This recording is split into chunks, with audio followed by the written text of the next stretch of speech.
Chapter 7. Enjoy the honey-heavy dew of slumber. Thou hast no figures, nor no fantasies, which busy care draws in the brains of men. Therefore thou sleep'st so sound. Shakespeare. The Count, who had slept little during the night, rose early, and, anxious to speak with Ludovico, went to the north apartment. But the outer door having been fastened on the preceding night, he was obliged to knock loudly for admittance. Neither the knocking or his voice was heard, but considering the distance of this door from the bedroom, and that Ludovico, wearied with watching, had probably fallen into a deep sleep, the Count was not surprised on receiving no answer, and, leaving the door, he went down to walk in his grounds. It was a grey autumnal morning.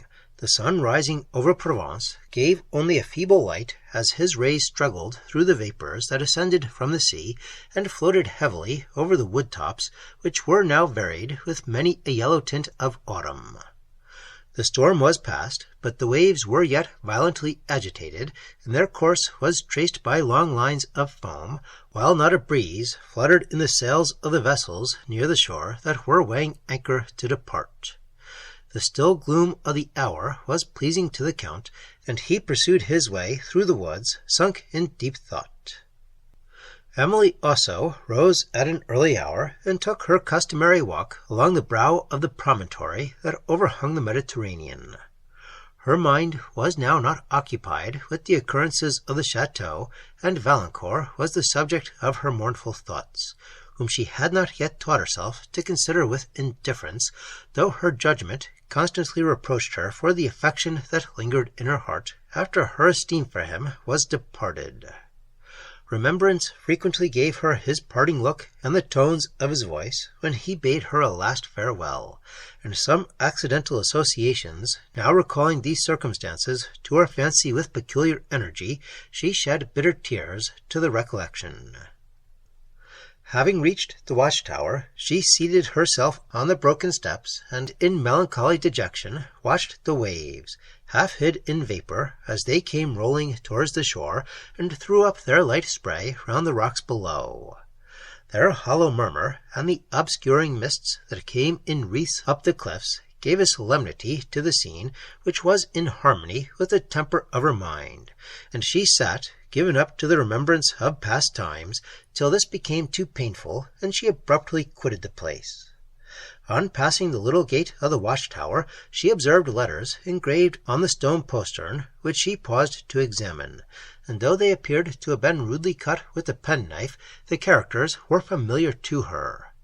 At length, recognizing the handwriting of Valancourt, she read with trembling anxiety the following lines, entitled Shipwreck. "'Tis solemn midnight on this lonely steep, beneath this watch-tower's desolated wall, where mystic shapes the wanderer appall. I rest and view below the desert deep, as through tempestuous clouds the moon's cold light gleams on the wave, viewless the winds of night, with loud mysterious force the billows sweep, and sullen roar the surges far below. In the still pauses of the gust I hear the voice of spirits rising sweet and slow, and oft among the clouds their forms appear. But hark, what shriek of death comes in the gale, and in the distant ray what glimmering sail bends to the storm. Now sinks the note of fear. Ah, wretched mariners, no more shall day unclose his cheering eye to light ye on your way." From these lines it appeared that Valancourt had visited the tower, that he had probably been here on the preceding night, for it was such a one as they described, and that he had left the building very lately, since it had not long been light, and without light it was impossible these letters could have been cut. It was thus even probable that he might yet be in the gardens. As these reflections passed rapidly over the mind of Emily, they called up a variety of contending emotions that almost overcame her spirits. But her first impulse was to avoid him, and immediately leaving the tower, she returned with hasty steps towards the chateau. As she passed along, she remembered the music she had lately heard near the tower with the figure which had appeared, and in this moment of agitation she was inclined to believe that she had then heard and seen Valancourt, but other recollections soon convinced her of her error. On turning into a thicker part of the woods, she perceived a person walking slowly in the gloom at some little distance, and her mind engaged by the idea of him, she started and paused, imagining this to be Valancourt. The person advanced with quicker steps, and before she could recover recollection enough to avoid him, he spoke, and she then knew the voice of the Count, who expressed some surprise on finding her walking at so early an hour, and made a feeble effort to rally her on her love of solitude. But he soon perceived this to be more a subject of concern than of light laughter, and, changing his manner, affectionately expostulated with Emily on thus indulging unavailing regret, who, though she acknowledged the justness of all he said, could not restrain her tears while she did so, and he presently quitted the topic. Expressing surprise at not yet having heard from his friend, the advocate at Avignon, in answer to the questions proposed to him respecting the estates of the late Madame Montoni, he, with friendly zeal, endeavoured to cheer Emily with hopes of establishing her claim to them, while she felt that the estates could now contribute little to the happiness of a life in which Valancourt had no longer an interest. When they returned to the chateau, Emily retired to her apartment, and Count de Villefort to the door of the north chambers. This was still fastened, but being now determined to arouse Ludovico, he renewed his calls more loudly than before, after which a total silence ensued, and the Count, finding all his efforts to be heard ineffectual, at length began to fear that some accident had befallen Ludovico, whom terror of an imaginary being might have deprived of his senses. He therefore left the door with an intention of summoning his servants to force it open, some of whom he now heard moving in the lower part of the chateau. To the Count's enquiries whether they had seen or heard Ludovico, they replied in a fright that not one of them had ventured on the north side of the chateau since the preceding night. "He sleeps soundly, then," said the Count, "and is at such a distance from the outer door, which is fastened, that to gain admittance to the chambers it will be necessary to force it. Bring an instrument and follow me." The servants stood mute and dejected, and it was not till nearly all the household were assembled that the Count's orders were obeyed. In the meantime, Dorothy was telling of a door that opened from a gallery leading from the great staircase into the last anteroom of the saloon, and this being much nearer to the bedchamber, it appeared probable that Ludovico might be easily awakened by an attempt to open it. Thither, therefore, the Count went, but his voice was as ineffectual at this door as it had proved at the remoter one, and now, seriously interested for Ludovico, he was himself going to strike upon the door with the instrument when he observed its singular beauty, and withheld the blow. It appeared on the first glance to be of ebony, so dark and close was its grain, and so high its polish. But it proved to be only of larchwood, of the growth of Provence, then famous for its forests of larch. The beauty of its polished hue, and of its delicate carvings, determined the Count to spare this door, and he returned to that leading from the back staircase, which being at length forced, he entered the first anteroom, followed by Henry and a few of the most courageous of his servants, the rest awaiting the event of the enquiry on the stairs and landing-place. All was silent in the chambers through which the Count passed, and having reached the saloon, he called loudly upon Ludovico, after which, still receiving no answer, he threw open the door of the bedroom and entered. The profound stillness within confirmed his apprehensions for Ludovico, for not even the breathings of a person in sleep were heard, and his uncertainty was not soon terminated, since the shutters being all closed, the chamber was too dark for any object to be distinguished in it. The Count bade a servant open them, when, as he crossed the room to do so, stumbled over something and fell to the floor, when his cry occasioned such panic among the few of his fellows who had ventured thus far, that they instantly fled, and the Count and Henry were left to finish the adventure. Henry then sprung across the room, and opening a window shutter, they perceived that the man had fallen over a chair near the hearth in which Ludovico had been sitting, for he sat there no longer, nor could anywhere be seen by the imperfect light that was admitted into the apartment.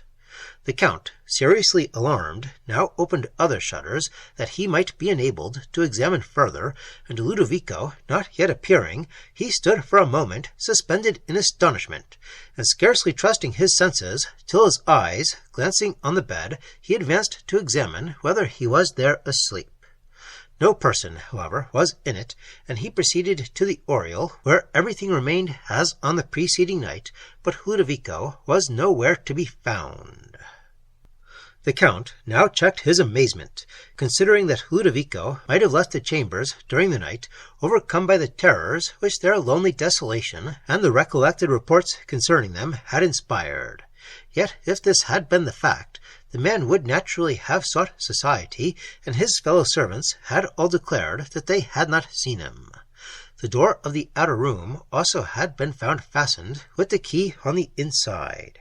It was impossible, therefore, for him to have passed through that, and all the outer doors of the suite were found on examination to be bolted and locked, with the keys also within them.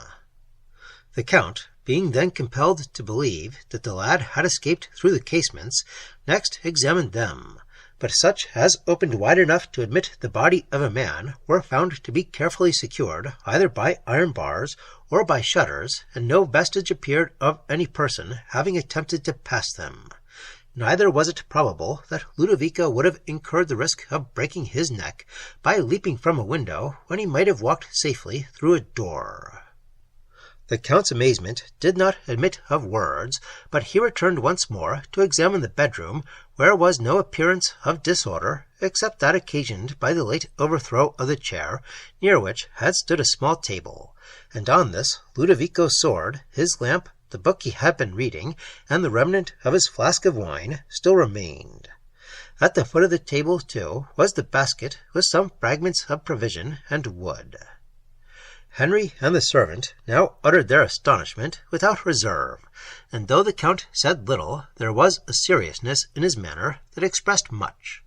It appeared that Ludovico must have quitted these rooms by some concealed passage, for the Count could not believe that any supernatural means had occasioned this event. Yet if there was any such passage, it seemed inexplicable why he should retreat through it, and it was equally surprising that not even the smallest vestige should appear by which his progress could be traced. In the rooms everything remained as much in order as if he had just walked out by the common way. The Count himself assisted in lifting the arras with which the bedchamber, saloon, and one of the antechambers were hung, that he might discover if any door had been concealed behind it. But after a laborious search, none was found, and he at length quitted the apartments, having secured the door of the last antechamber, the key of which he took into his own possession. He then gave orders that strict search should be made for Ludovico, not only in the chateau, but in the neighborhood, and, retiring with Henry to his closet, they remained there in conversation for a considerable time, and whatever was the subject of it, Henry, from this hour, lost much of his vivacity, and his manners were particularly grave and reserved whenever this topic, which now agitated the Count's family with wonder and alarm, was introduced. On the disappearing of Ludovico, Baron Saint-Foix seemed strengthened in all his former opinions concerning the probability of apparitions, though it was difficult to discover what connection there could possibly be between the two subjects, or to account for this effect otherwise than by supposing that the mystery attending Ludovico, by exciting awe and curiosity, reduced the mind to a state of sensibility which rendered it more liable to the influence of superstition in general. It is, however, certain that from this period the Baron and his adherents became more bigoted to their own systems than before, while the terrors of the Count's servants increased to an excess that occasioned many of them to quit the mansion immediately, and the rest remained only till others could be procured to supply their places. The most strenuous search after Ludovico proved unsuccessful, and after several days of indefatigable enquiry, poor Annette gave herself up to despair, and the other inhabitants of the chateau to amazement. Emily, whose mind had been deeply affected by the disastrous fate of the late Marchioness, and with the mysterious connection which she fancied had existed between her and St. Aubert, was particularly impressed by the late extraordinary event, and much concerned for the loss of Ludovico, whose integrity and faithful services claimed both her esteem and gratitude. She was now very desirous to return to the quiet retirement of her convent, but every hint of this was received with real sorrow by the Lady Blanche, and affectionately set aside by the Count, for whom she felt much of the respectful love and admiration of a daughter, and to whom, by Dorothy's consent, she at length mentioned the appearance which they had witnessed in the chamber of the deceased Marchioness. At any other period he would have smiled at such a relation, and have believed that its object had existed only in the distempered fancy of the relater. But he now attended to Emily with seriousness, and when she concluded, requested of her a promise that this occurrence should rest in silence. "Whatever may be the cause and the import of these extraordinary occurrences," added the Count, "time only can explain them. I shall keep a wary eye upon all that passes in the chateau, and shall pursue every possible means of discovering the fate of Ludovico. Meanwhile, we must be prudent and be silent. I will myself watch in the north chambers, but of this we will say nothing till the night arrives, when I purpose doing so." The Count then sent for Dorothy, and required of her also a promise of silence concerning what she had already, or might in future, witness of an extraordinary nature, and this ancient servant now related to him the particulars of the Marchioness de Villeroy's death, with some of which he appeared to be already acquainted, while by others he was evidently surprised and agitated. After listening to this narrative, the Count retired to his closet, where he remained alone for several hours, and when he again appeared, the solemnity of his manner surprised and alarmed Emily, but she gave no utterance to her thoughts. On the week following the disappearance of Ludovico, all the Count's guests took leave of him, except the Baron, his son Monsieur Sainte-Foix, and Emily, the latter of whom was soon after embarrassed and distressed by the arrival of another visitor, Monsieur Dupont, which made her determine upon withdrawing to her convent immediately. The delight that appeared in his countenance when he met her told that he brought back the same ardor of passion which had formerly banished him from Château-le-Blanc. He was received with reserve by Emily, and with pleasure by the Count, who presented him to her with a smile that seemed intended to plead his cause, and who did not hope the less for his friend from the embarrassment she betrayed. But Monsieur Dupont, with truer sympathy, seemed to understand her manner, and his countenance quickly lost its vivacity, and sunk into the languor of despondency. On the following day, however, he sought an opportunity of declaring the purport of his visit, and renewed his suit, a declaration which was received with real concern by Emily, who endeavoured to lessen the pain she might inflict by a second rejection with assurances of esteem and friendship. Yet she left him in a state of mind that claimed and excited her tenderest compassion, and being more sensible than ever of the impropriety of remaining longer at the chateau, she immediately sought the Count, and communicated to him her intention of returning to the convent. "My dear Emily," said he, "I observe with extreme concern the illusion you are encouraging, an illusion common to young and sensible minds. Your heart has received a severe shock. You believe you can never entirely recover it, and you will encourage this belief till the habit of indulging sorrow will subdue the strength of your mind, and discolor your future views with melancholy regret. Let me dissipate this illusion, and awaken you to a sense of your danger." Emily smiled mournfully. "I know what you would say, my dear sir," said she. and am prepared to answer you. I feel that my heart can never know a second affection, and that I must never hope even to recover its tranquillity if I suffer myself to enter into a second engagement." "I know that you feel all this," replied the Count, "and I know also that time will overcome these feelings unless you cherish them in solitude, and, pardon me, with romantic tenderness. Then, indeed, time will only confirm habit. I am particularly empowered to speak on this subject and to sympathize in your sufferings," added the Count with an air of solemnity, "for I have known what it is to love and to lament the object of my love. Yes," continued he, while his eyes filled with tears, "I have suffered, but those times have passed away, long past, and I can now look back upon them without emotion." "My dear sir," said Emily timidly, "what mean those tears? They speak, I fear, another language. They plead for me." "They are weak tears, for they are useless ones," replied the Count, drying them. "I would have you superior to such weakness. These, however, are only faint traces of a grief which, if it had not been opposed by long-continued effort, might have led me to the verge of madness. Judge, then, whether I have not cause to warn you of an indulgence which may produce so terrible an effect, and which must certainly, if not opposed, overcloud the years that otherwise might be happy. Monsieur Dupin is a sensible and amiable man, who has long been tenderly attached to you. His family and fortune are unexceptionable.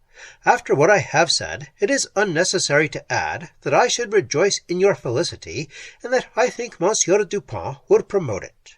Do not weep, Emily," continued the Count, taking her hand. "There is happiness reserved for you." He was silent a moment, and then added in a firmer voice, "I do not wish that you should make a violent effort to overcome your feeling. All I at present ask is that you will check the thoughts that would lead you to a remembrance of the past, that you will suffer your mind to be engaged by present objects, that you will allow yourself to believe it possible you may yet be happy, and that you will sometimes think with complacency of poor Dupin, and did not condemn him to the state of despondency from which, my dear Emily, I am endeavouring to withdraw you." "Ah, my dear sir," said Emily, while her tears still fell, "do not suffer the benevolence of your wishes to mislead Monsieur Dupin with an expectation that I can ever accept his hand. If I understand my own heart, this never can be. Your instruction I can obey in almost every other particular than that of adopting a contrary belief." "Leave me to understand your heart," replied the Count with a faint smile. "If you pay me the compliment to be guided by my advice in other instances, I will pardon your incredulity respecting your future conduct towards Monsieur Dupin. I will not even press you to remain longer at the chateau than your own satisfaction will permit. But though I forbear to oppose your present retirement, I shall urge the claims of friendship for your future visits." Tears of gratitude mingled with those of tender regret, while Emily thanked the Count for the many instances of friendship she had received from him, promised to be directed by his advice upon every subject but one, and assured him of the pleasure with which she should, at some future period, accept the invitation of the Countess and himself, if Monsieur Dupin was not at the chateau. The Count smiled at this condition. "Be it so," said he.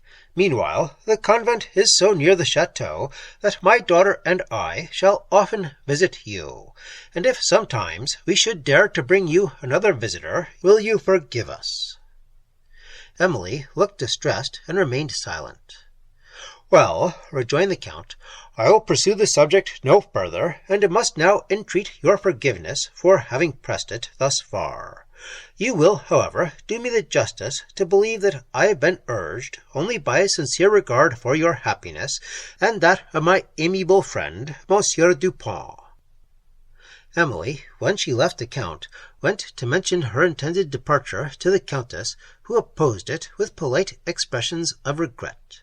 After which she sent a note to acquaint the Lady Abbess that she should return to the convent, and thither she withdrew on the evening of the following day. Monsieur Dupin, in extreme regret, saw her depart, while the Count endeavoured to cheer him with the hope that Emily would some time regard him with a more favourable eye. She was pleased to find herself once more in the tranquil retirement of the convent, where she experienced a renewal of all the maternal kindness of the abbess, and of the sisterly attentions of the nuns. A report of the late extraordinary occurrence at the chateau had already reached them, and after supper, on the evening of her arrival, it was the subject of conversation in the convent parlour, where she was requested to mention some particulars of that unaccountable event. Emily was guarded in her conversation on this subject, and briefly related a few circumstances concerning Ludovico, whose disappearance, her auditors almost unanimously agreed, had been effected by supernatural means. A belief had so long prevailed, said a nun, who was called Sister Frances, that the chateau was haunted, that I was surprised when I heard the Count had the temerity to inhabit it. Its former possessor, I fear, had some deed of conscience to atone for. Let us hope that the virtues of its present owner will preserve him from the punishment due to the errors of the last, if indeed he was criminal. Of what crime, then, was he suspected? Said Mademoiselle Feydeau, a boarder at the convent. Let us pray for his soul, said a nun who had till now sat in silent attention. If he was criminal, his punishment in this world was sufficient. There was a mixture of wildness and solemnity in her manner of delivering this, which struck Emily exceedingly. But Mademoiselle repeated her question without noticing the solemn eagerness of the nun. I dare not presume to say what was his crime, replied Sister Frances, but I have heard many reports of an extraordinary nature respecting the late Marquis de Villeroy, and, among others, that soon after the death of his lady he quitted Château-le-Blanc and never afterwards returned to it. I was not here at the time, so I can only mention it from report, and so many years have passed since the Marchioness died that few of our sisterhood, I believe, can do more. But I can, said the nun who had before spoken, and whom they called Sister Agnes. You, then, said Mademoiselle Feydeau, are possibly acquainted with circumstances that enable you to judge whether he was criminal or not, and what was the crime imputed to him. I am, replied the nun, but who shall dare to scrutinize my thoughts? Who shall dare to pluck out my opinion? God only is his judge, and to that judge he is gone. Emily looked with surprise at Sister Frances, who returned her a significant glance. I only requested your opinion, said Mademoiselle Feydeau mildly.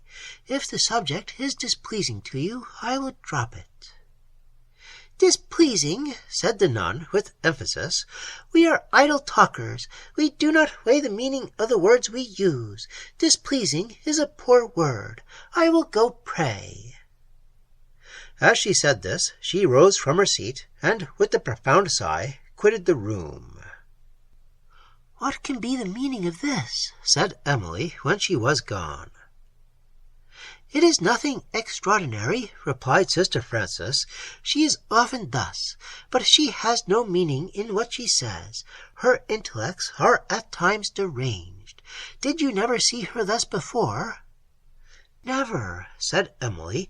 I have indeed sometimes thought that there was the melancholy of madness in her look, but never before perceived it in her speech. Poor soul, I will pray for her. Your prayers, then, my daughter, will unite with ours, observed the Lady Abbess. She has need of them. "Dear lady," said Mademoiselle Feydeau, addressing the abbess, "what is your opinion of the late Marquis? The strange circumstances that have occurred at the chateau have so much awakened my curiosity that I shall be pardoned the question. What was his imputed crime, and what the punishment to which Sister Agnes alluded?" "We must be cautious of advancing our opinion," said the abbess with an air of reserve mingled with solemnity. "We must be cautious of advancing our opinion on so delicate a subject. I will not take upon me to pronounce that the late Marquis was criminal, or to say what was the crime of which he was suspected, but concerning the punishment our daughter Agnes hinted, I know of none he suffered. She probably alluded to the severer one which an exasperated conscience can inflict.